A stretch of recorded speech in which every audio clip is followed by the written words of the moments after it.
So in my 8,000 hours of playing this game, please help me. I have noticed a few things that could be considered annoying, like me. DBD, in my opinion, is an amazing game when everything works well. Literally some of the most fun times playing this game. This video isn't gonna be like a super negative video where I'm like, this sucks. I'm not gonna moan about everything. It's just more for my stream. When people ask me what I would change about the game, I'm just gonna link them this video. The first one, in no particular order. Obviously, I play this game a lot, and I do find myself playing against the same people. Not necessarily killers, but the actual same people. In places like the UK, you get dragged to one server, which is an island, and you can potentially just spend your 6-hour gaming session playing against the same 3 people all day. This game is about reading people, about learning how they play, and kind of countering that.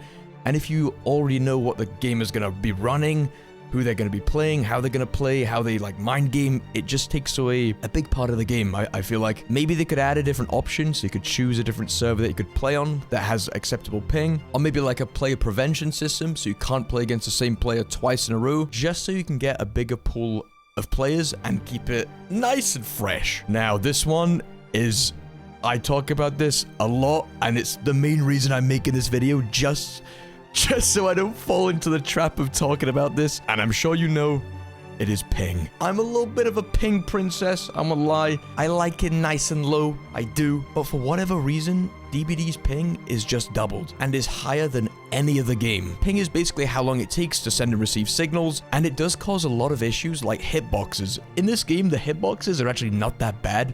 It's all reliant on the killer's connection. Apart from medium volts through Windows, they're a bit...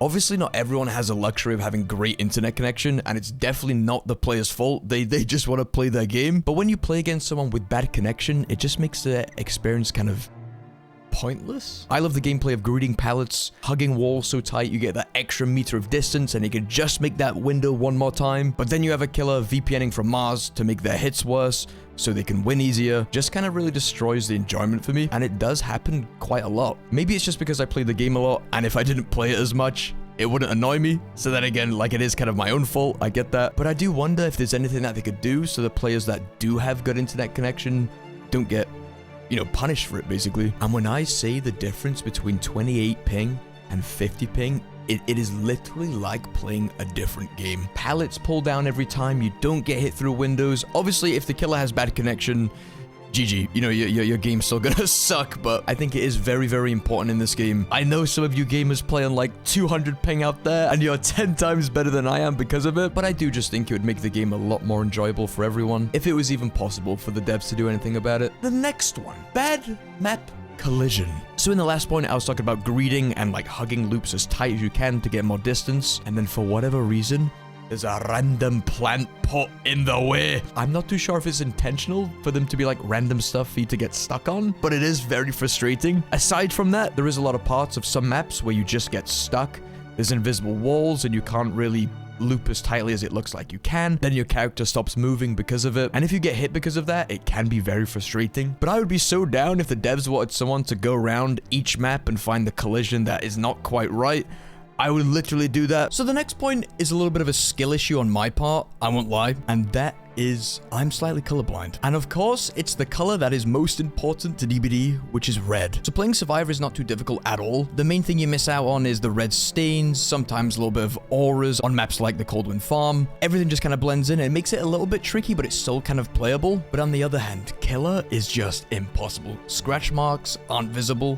Pools of blood just are not visible at all. So it's like loading into a game and missing out on 50% of the important information. And it was literally like playing the lights out mode. When that game mode came out, I was like, oh, it's so difficult, you don't think? But for me, it was pretty much just like normal DBD. Not being able to see scratch marks, not being able to see pools of blood. And Behavior actually have added a colorblind mode, which is a nice acknowledgement. But the only problem is that it doesn't really work. So I do think it might be a good idea to kind of highlight the stuff that the players need to see, like the hook auras, the red stain, and maybe give an option to change that to a little bit more seeable color rather than just slapping a filter over the game and it not really doing much. But I know that this is my problem and I don't expect anyone else to do anything just so I can play the game, but it would just be nice to see the information that other players can also see. We're now gonna go into game optimization. When I say that I have done so many things to make my game run smoothly, the amount of things that I've done, and I will share a few of them with you guys just in case you're having the same problems. For whatever reason, it will just randomly stutter sometimes, but I have found that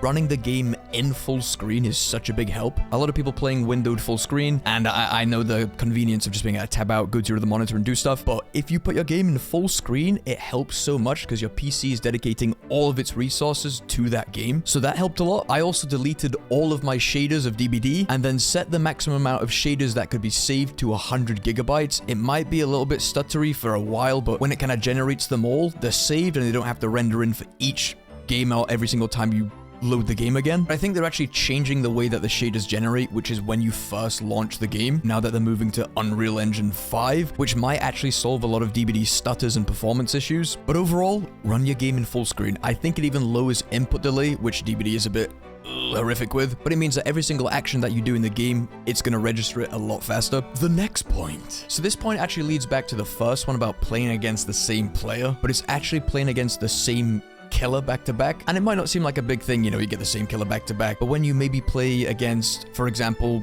6 Huntresses in a row. I personally don't dislike Huntress. If you're playing against the same thing over and over and over again, it gets old very, very fast. And I know some gamers might just come home, play an hour of DBD a day, and none of this stuff bothers them. And if that's the case, that is great. But for someone that plays a bit more, playing against the same killers back to back just gets very stale, and people are actually complaining about this issue when it came to maps. Players playing on the same map back to back to back to back to back just got really, really old, and I think that they should follow through with this and do the same thing for maybe killers, just to give everyone a little bit of variety so no one's getting sick of one particular killer, which does happen on DLC releases. There's a new map, new killer, new survivor, and for the next 2 weeks, it's just the same builds, the same killers, and I get that, you know, everyone wants to try out the new stuff, which does make sense, but after those 2 weeks, because those people have seen those killers that much, they're already bored of them. But I think eliminating the frustration of playing against the same killer back to back to back would definitely prolong the longevity of players' enjoyment towards the game, so things are not going to get as old as quickly. Also, people do have a lot of concerns about this when it comes to queue times. They just take whatever they can get, they honestly don't mind, but even just an option for players that do want a bit of variety, I'm sure they would not mind waiting an extra 2 minutes for a different variety and killer. So this next point for me is definitely towards the top of the list, and that is the Huck screams. They are so loud. So having your game volume up in this game is a good idea. You can hear footsteps, sound cues from killer. If you are playing killer, stuff like footsteps, breathing, it is very, very important. But then you Huck someone